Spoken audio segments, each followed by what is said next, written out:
നമസ്കാരം. ഇൻഫർമേഷൻ മീഡിയയുടെ പുതിയൊരു വീഡിയോസിലേക്ക് എല്ലാ കൂട്ടുകാർക്കും ഒരിക്കൽ കൂടി സ്വാഗതം.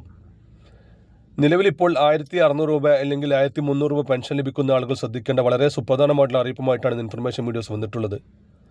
എല്ലാ തരത്തിലുള്ള സാമൂഹ്യ സുരക്ഷാ പെൻഷൻ, ക്ഷേമനിധി ബോർഡിൽ നിന്ന് ലഭിക്കുന്ന പെൻഷൻ, അങ്ങനെ മുഴുവൻ പെൻഷനുകളും, വിധവ, വാർദ്ധക്യ മുതലായ മുഴുവൻ പെൻഷൻകാരും ശ്രദ്ധിക്കുക. അവർക്ക് വേണ്ടിയിട്ടുള്ളതാണ് ഈ വീഡിയോ മുഴുവനായിട്ട് കാണുക. അതിനു മുമ്പായി ഇൻഫർമേഷൻ മീഡിയയുടെ വീഡിയോസ് നിങ്ങൾ ആദ്യമായിട്ടാണ് കാണുന്നതെങ്കിൽ ചാനൽ സബ്സ്ക്രൈബ് ചെയ്യാൻ മറക്കരുത്.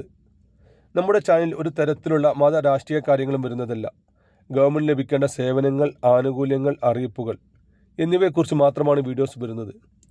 ശ്രദ്ധിക്കുക. പല ആളുകളും പഴയ വീഡിയോസുകൾ കണ്ട് ഇപ്പോൾ ആനുകൂല്യം നിലവിലില്ല, ഞങ്ങൾ അറിഞ്ഞില്ല, അങ്ങനെ പല കാര്യങ്ങളും കമൻറ്റ് ബോക്സിൽ പറയാറുണ്ട്. നമ്മുടെ വീഡിയോസ് പല ആളുകളും പഴയ വീഡിയോസുകൾ കാണാറുമുണ്ട്. അങ്ങനെയുള്ള ആളുകൾ ശ്രദ്ധിക്കുക. ഗവൺമെൻറ് സേവനങ്ങൾ എപ്പോൾ വേണമെങ്കിലും പുതിയ മാറ്റങ്ങൾ വരാം. അതുകൊണ്ട് തന്നെ ഏറ്റവും പുതിയ അറിയിപ്പുകൾ ലഭിക്കാൻ ചാനൽ സബ്സ്ക്രൈബ് ചെയ്ത് തൊട്ടടുത്തുള്ള ബെല്ലൈക്കൻ കൂടി ക്ലിക്ക് ചെയ്യുക. നിലവിലിപ്പോൾ പെൻഷൻ ലഭിച്ചുകൊണ്ടിരിക്കുന്ന 1600 രൂപ അല്ലെങ്കിൽ 1300 രൂപയാണ് എല്ലാ ആളുകൾക്കും ലഭിച്ചുകൊണ്ടിരിക്കുന്നത്. ജനുവരി, ഫെബ്രുവരി മാസങ്ങളിൽ കൂടുതൽ ആളുകൾക്കും പെൻഷൻ ലഭിച്ചു. എന്നാൽ പല ആളുകൾക്കും വർഷങ്ങളോളമായി പെൻഷൻ ലഭിച്ചുകൊണ്ടിരിക്കുന്ന പല ആളുകൾക്കും ഇപ്പോൾ പെൻഷൻ ലഭിക്കുന്നില്ല. മാർച്ച് മാസം മുതൽ ഒന്നുകൂടി കർശനമാക്കുകയാണ് സർക്കാർ. അനധികൃതമായി പെൻഷൻ കൈപ്പറ്റുന്ന മുഴുവൻ ആളുകളെയും പെൻഷനിൽ ഒഴിവാക്കാനാണ് ഇപ്പോൾ സർക്കാർ തീരുമാനിക്കുന്നത്. അതിനുശേഷം എല്ലാ മാസവും കറക്റ്റായി പെൻഷൻ കൊടുക്കാനുമാണ് ഇപ്പോൾ സർക്കാർ ആലോചിക്കുന്നത്. അതിനുമുമ്പായി തന്നെ എല്ലാ വീടുകളിലും അല്ലെങ്കിൽ പഞ്ചായത്തുകൾ കേന്ദ്രീകരിച്ചൊരു അന്വേഷണം നടത്തുകയും ആ അന്വേഷണത്തിൽ ആരെല്ലാമാണ് അനധികൃതമായി പെൻഷൻ കൈപ്പറ്റിയതെങ്കിൽ അവരെല്ലാം പുറത്താക്കി ഒരു പുതിയ ലിസ്റ്റ് വരും. ആ ലിസ്റ്റ് അനുസരിച്ച് മാത്രമായിരിക്കും തുടർന്ന് പെൻഷൻ ലഭിക്കുകയുള്ളൂ. ചെറിയ കാരണങ്ങൾ കൊണ്ട് തന്നെ പെൻഷനിൽ നിന്ന് പുറത്താകും.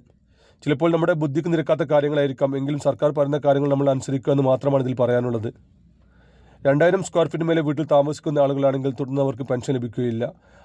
അവർ അനധികൃതമായിട്ടാണ് പെൻഷൻ കൈപ്പറ്റുന്നതാണ് ഇപ്പോൾ സർക്കാർ പറയുന്നത്. അതുപോലെ തന്നെയാണ് ഒന്നിൽ കൂടുതൽ വീടുകളുണ്ടെങ്കിൽ, നമ്മൾ മക്കളോ അല്ലെങ്കിൽ നമ്മുടെ ബന്ധുക്കളോ നമ്മുടെ സ്ഥലത്ത് വീട് വെച്ചിട്ടുണ്ടെങ്കിൽ സ്വാഭാവികമായി അതിൻ്റെ ഓണർഷിപ്പ് നമ്മുടെ പേരിലായിരിക്കാം. അങ്ങനെ വീടുകളുണ്ടെങ്കിൽ അവർക്കും പെൻഷൻ അർഹതയില്ല എന്നാണ് ഇപ്പോൾ സർക്കാർ പറയുന്നത്. അതുപോലെ തന്നെ കുടുംബ വാർഷിക വരുമാനം 1 ലക്ഷത്തിൽ കൂടുതൽ വാർഷിക വരുമാനമുള്ള ആളുകളാണെങ്കിൽ അവർക്കും പെൻഷൻ അർഹതയില്ല. കാർഷിക ആവശ്യങ്ങൾക്ക് ഉപയോഗിക്കാത്ത ഭൂമിയാണെങ്കിൽ, 1 ഏക്കറിന് മേലെ ഭൂമിയുള്ള ആളുകളാണെങ്കിൽ അവർക്കും പെൻഷൻ അർഹതയില്ല. അതുപോലെ തന്നെ വീട്ടിലാർക്കെങ്കിലും, റേഷൻ കാർഡിൽ പേരുള്ള വീട്ടിലാർക്കെങ്കിലും ഒരാൾക്ക് 4 ചക്ര വാഹനമുണ്ടെങ്കിൽ അവർക്കും പെൻഷൻ അർഹതയില്ല എന്നാണ് ഇപ്പോൾ സർക്കാർ പറയുന്നത്.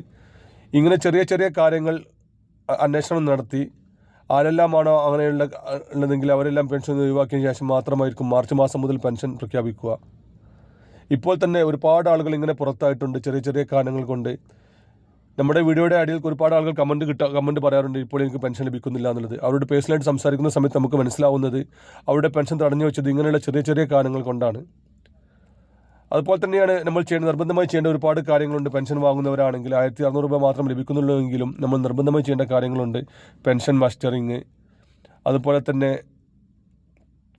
വിധവാ പെൻഷൻ വാങ്ങുന്നവരാണെങ്കിൽ അതിൻ്റെ അഫിഡവിറ്റ്, ലൈഫ് സർട്ടിഫിക്കറ്റ്, വരുമാന സർട്ടിഫിക്കറ്റ് എന്നിങ്ങനെ എല്ലാ കാര്യങ്ങളും നമ്മൾ യഥാസമയത്ത് തന്നെ ചെയ്യുക. എങ്കിൽ മാത്രമാണ് പെൻഷൻ ലഭിക്കുക. ചിലപ്പോൾ നമ്മുടെ ബുദ്ധിക്ക് ഇരക്കാത്ത കാര്യങ്ങളായിരിക്കാം, എങ്കിലും സർക്കാർ പറയുന്ന കാര്യങ്ങൾ നമ്മൾ കറക്റ്റ് സമയത്ത് ചെയ്തു കഴിഞ്ഞാൽ മാത്രമാണ് പെൻഷനും മറ്റ് ആനുകൂല്യവും അവർക്ക് ലഭിക്കുകയുള്ളൂ. പെൻഷൻ സംബന്ധമായിട്ടുള്ള മുഴുവൻ കാര്യങ്ങളും ഇപ്പോൾ കമ്പ്യൂട്ടറൈസ് ചെയ്തത് കൊണ്ട് തന്നെ അതിൻ്റെ കറക്റ്റ് ഡീറ്റെയിൽസ് ആ വെബ്സൈറ്റിൽ എത്തിക്കഴിഞ്ഞാൽ മാത്രമാണ് പെൻഷൻ പണം അവർക്ക് അക്കൗണ്ടിലേക്ക് മാറുകയുള്ളൂ. ഇതുപോലത്തെ ഇൻഫോർമേറ്റീവായ വീഡിയോ ലഭിക്കാൻ ചാനൽ സബ്സ്ക്രൈബ് ചെയ്യുക, മറ്റു കൂട്ടുകാരിലേക്ക് ഷെയർ ചെയ്ത് കൊടുക്കുക. ഇനി നമുക്കൊരു പുതിയ വീഡിയോസുമായി കാണാം. അതുവരേക്കും എല്ലാ കൂട്ടുകാർക്കും നന്ദി, നമസ്കാരം.